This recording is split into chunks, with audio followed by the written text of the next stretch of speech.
In July 1941, with the Shokakus wrapping up, Japan began its next class of carrier. This was the 29,300-ton Taiho. Oh wait, that's HMS Illustrious, which was commissioned over a year before Taiho was even started. This is Taiho.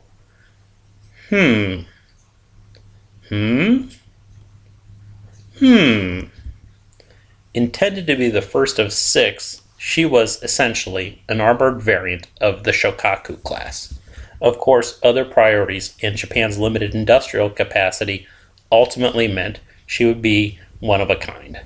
They simply couldn't be built fast enough, so work was redirected to the simpler Unryu class.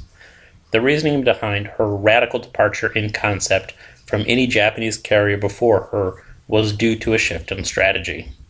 As with other types of ships, it was accepted that Japan couldn't quantitatively match either of its real or potential rivals in carriers, treaty or no treaty, not in ships or in aircraft. Instead, they would have to make carriers that could survive getting hit and keep fighting, not just living to fight another day.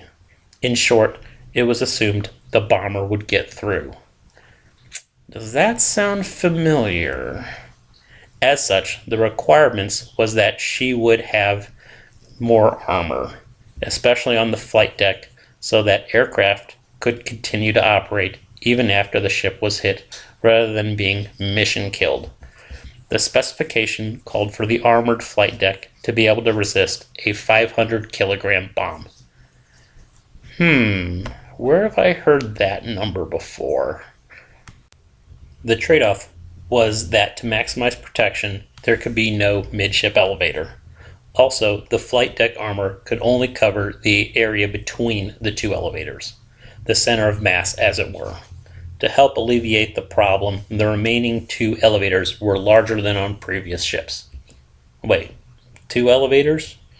Where have I heard that before? The starboard side island was essentially a repeat of the Kaku's, but had the funnel built into the rear of it, as was now standard for just about everyone else. Like the Junyos, the funnel angled outboard to keep smoke out of the landing path. To keep top weight down, the heavy anti-aircraft mounts were reduced from 8 in the Kakus to 6. This was compensated for by using the new, far superior 100mm guns. Below the flight deck, things were a mix of new and old.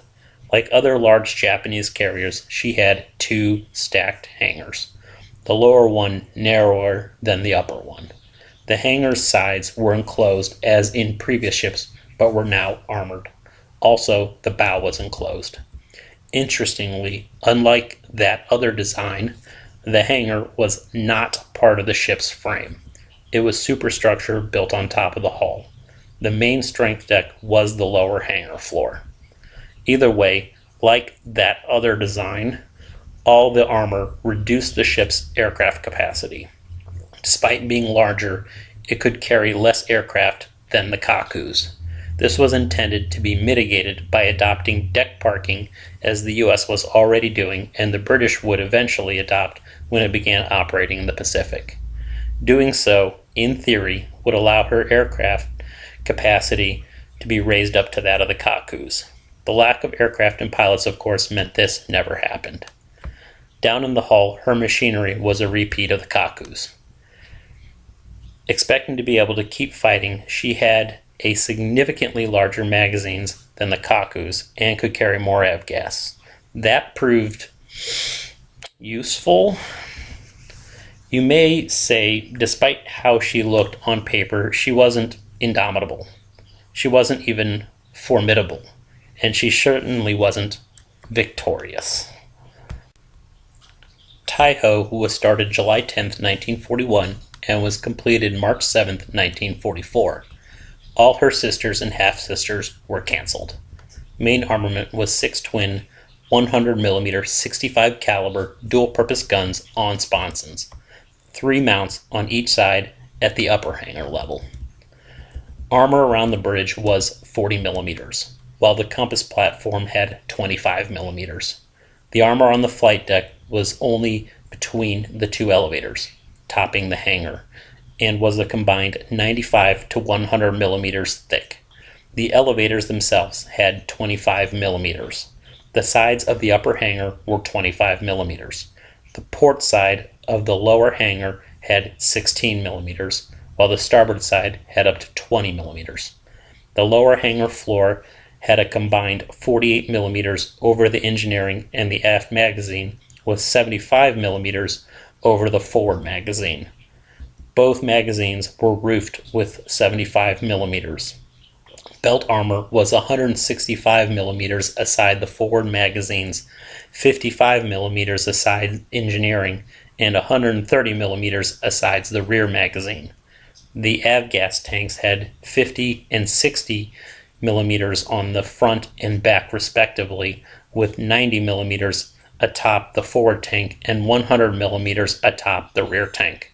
The main steering compartment had 125 millimeters around and on top. The TDS was 3 meters deep, backed by a 22 millimeter holding wall. Propulsion was provided by 8 boilers, each in their own compartment, venting to the funnel. These provided steam to the 4 turbines, each running a shaft, for 160,000 horsepower. Top speed was 33 knots. She had one main rudder and a smaller secondary one. The flight deck was 257 meters by 30 meters. The upper hangar was 150 meters by 18 meters by 5 meters high, while the lower hangar was 150 meters by 17 meters wide by 5 meters high. Both were enclosed. The forward elevator was 14 meters by 13.6 meters. The aft elevator was 14 meters square. They were at either end of the hangar. She was completed with 2 Type 21 radars and a Type 13 radars. Aircraft capacity was theoretically 73, but this would have been only possible by deck parking 13 aircraft. In her only deployment at the Philippine Sea, she carried 19 fighters, 20 dive bombers, 16 torpedo planes, and 1 scout. There were no major modifications. After all, she only lasted 3 months.